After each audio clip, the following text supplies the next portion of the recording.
13 பணக்கார பசங்க, 12 பணக்கார பசங்க, ஒரு ஏழை பையன், ஒரு பணக்கார ஸ்கூல்ல படிக்கிறாங்க. அத்தனை பேரும் டீனேஜ் பசங்க. இவங்க ஒரு நாள் ஸ்கூலை கட்டடிச்சுட்டு ஒரு பொண்ணோட பாட்டி வீட்டுக்கு போறாங்க. போற வழியில வழி தவறிடுறாங்க.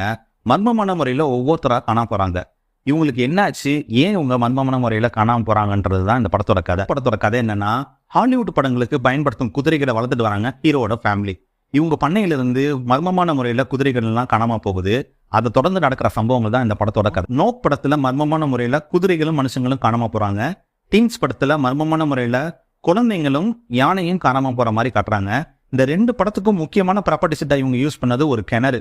அப்புறம் ஹாலிவுட் படங்கள்ல யூஎஃப்ஓ, அதாவது பறக்கும் தட்டு, அன்ஐடென்டிஃபைட் ஃபிளையிங் ஆப்ஜெக்ட் தான் காட்டுவாங்க. ஆனா ஜோர்டன் பீலே நோப் படத்துல யூஏபிஏ காமிச்சிருப்பாரு, அதாவது அன்ஐடென்டிஃபைட் ஏரியல் பினோமினா. அந்த பொருளுக்கு உயிர் இருக்கிற மாதிரி காமிச்சிருப்பாங்க. பொதுவா ஏலியன்ஸ் பறக்கும் தட்டுல வரும், ஆனா பறக்கும் தட்டே ஏலியனா இருந்தா அதை தான் இந்த 2 படத்துலயும் சொல்றாங்க.